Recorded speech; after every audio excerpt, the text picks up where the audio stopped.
It's a Transformer Tuesday here on the Transformers Slag podcast, and we got a whole bunch of stuff to talk about, a lot of new things revealed today. First thing we're going to jump right into it is Takara Tomy and their Transformers PR Twitter account finally unveiled the original shadowy images that we had of the Studio Series items.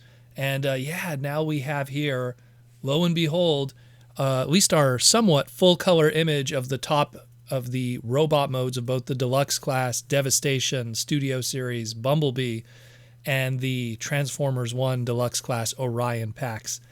Very excited about these, like I said before. Can't wait for them.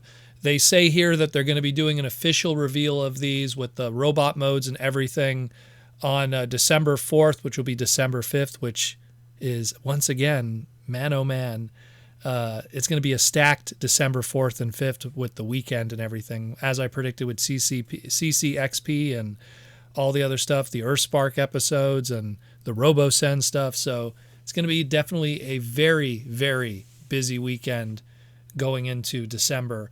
But yeah, looking forward to these. Man, we just need more Transformer 1 product. That's all I want. Give me more high-end Transformer 1 product of these characters, transformable. I mean, I can't stress enough how much I love that movie and how we really got shafted in a lot of ways due to its lack of success in the box office. Also, let's talk about it. So, Black Friday is coming up, but there's a few items that are already kicking around in stores that you could pick up right now if you're looking forward to it, because there has been reports that both in central New York and in Ohio, the Earthrise reissues that we talked about, which were these two figures that went crazy in the secondary market value, and Hasbro recognized that and then did full case reissues of them. They're starting to show up in retail, both the Transformers Earthrise Sunstreaker and the Voyager class Conehead Thrust are starting to now show up in solid cases. So if you guys missed out on these, now you get another opportunity while you're out there doing your Black Friday shopping. Go check the pegs, and you might get yourself an opportunity to pick up these dudes without having to pay stupid money for them. I mean, some of the numbers that these guys were going for were ridiculous. So now that you can get something that's missing in your collection and everything like that, if you spot them right now, you might have problems checking it out, because these apparently have a UPC code street date reading up on the computer of November 30th, 2025. So you might have a problem with that. But if you're at a Walmart, I mean, just go to the service department. They'll usually be able to figure out a way to get it in your hands. So check that out. Very, very cool. Here's something that pulls at my soul, unfortunately. Funko's website just updated their list of some of their new Elite Collection numbered Funko Pop web exclusives. That whole sentence makes my stomach turn. One of them will be a slight redeco of their Hot Rod with Matrix Transformers the movie Funko Pop. It's pretty much the same thing, but now the Matrix of Leadership now glows in the dark, using that glow-in-the-dark plastic used.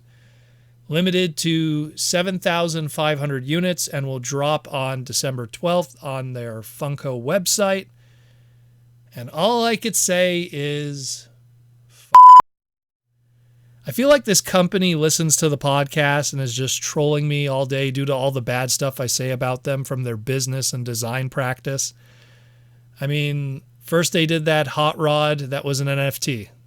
And you had to spend a ton of money on NFT digital packs to maybe open a digital NFT Hot Rod, digital NFT crypto card, and then you could redeem it for potentially a Funko. And it was an absolute disaster, and NFTs and crypto and all of that. And just, that ain't happening. And then they're like, oh, okay, how about we do a Rodimus and Galvatron 2-pack, and we'll make that a San Diego Comic-Con exclusive. Lucky for me, that sold so poorly at San Diego that all the leftover inventory ended up at GameStop and EB Games after the fact, so I got lucky there. And then we got the Matrix one that we're talking about today, and that was mass retail. But then that even went on sale, so I got lucky there too. If there's anything worse than an under-engineered and overpriced $15.99 Funko Pop, it's one that is also artificially scarce due to their practices that'll no doubt sell for $50 to $100. Anyhow, enough of that. Hopefully this will crash and burn somehow, and I'll get one on the cheap at some point in the secondary market, much like I did with the others. But man, Funko, you guys just need to stop. You guys really just need to stop. Lastly, at least some good news, and this is Beast Wars related. These were found at a Toys R Us in Malaysia, which it seems a lot of these have been popping up in Southeast Asia, usually debuting. We got our next wave of Swapticons here. This is wave 3, at least some of it. I'm very curious to see the back of the packaging of these with the cross-sell, but we have two packs here. Both of them are Beast Wars related, and we have Blackarachnia with Tarantulas. The robot mode is based off of their Season 1 designs, and they combine to make a Tarantula that is very similar to Tarantulas' Beast Wars Season 1 Beast mode, his Tarantula mode. So very cool, getting some love for some Beast Wars characters here in their Season 1 designs, and I love how wacky the, I'll call it the face paint sculpt, because it's not really a head sculpt, it's more of just a deco. But I really love what they're doing there. And then the second pack is quite a deep cut, a super deep cut. We get Terrorsaur with LaSORbeak. That's a deep cut right there. So back in 1997, Beast Wars Terrorsaur, he got a purple redeco into a character called LaSORbeak. Yeah, LaSOR, as in O-R instead of E-R on the laser. And that was that. He was a separate character, not related to LaSORbeak. It was what it was back then with Beast Wars. They weren't protecting trademarks. They were just having fun. And now, nearly 30 years later, he is back, LaSORbeak. And I absolutely love that they decided to go in that route instead of Swoop or something. They could have went with an easy Dinobot thing. So nice that they did the deep cut there. They combined to make, of course, a pterodactyl. And this pterodactyl is obviously based off of Terrorsaur's Season 1 pterodactyl design. So it's a full red pterodactyl.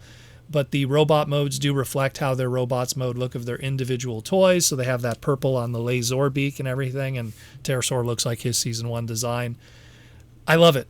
I love it. I love the deep cuts here. That, all the stuff that I've bought from Swapticons up to this point have been all the weird stuff. The season 1 and Season 2 Beast Wars stuff, the toy accurate stuff.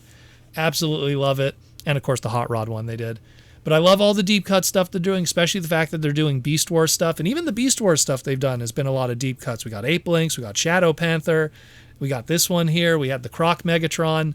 Clearly whoever's working on this brand has a lot of love. And I know that at the end of the day, Swapticons is just really a vehicle to keep trademarks. It's always one of those weird sublines that Hasbro does just to go, we need some smaller, cheaper Transformer product to keep some trademarks. And obviously Beast Wars needs that platform because there's no intention to do some of these characters again and again every 4 years. So that's one way to use a Blackarachnia or a Terrorsaur or a LaSORbeak. Maybe not so much that one, but Tarantulas for sure. And this stuff's great. Love it, love it. Definitely going to try to find a way to pick these up when they show up. Again, this is supposedly Wave 3, so if we ever get a shot of the back of the packaging, we'll see what the other waves, what the other characters will be in this wave assortment. So I'm very curious to see who there is and what there is. But I love it. I think it's great. Maybe we'll get another 5-pack too. Who knows? Every wave seems to be a 5-pack, so we'll see what happens. But that's it more or less for the Transformers Slag podcast on this Transformer Tuesday. A lot of cool stuff. And yeah, looking forward to it. Black Friday's coming up. We still got a full week of other reveals and stuff. So it's going to be pretty hype. Thank you for listening, and I'll talk to you in the near future.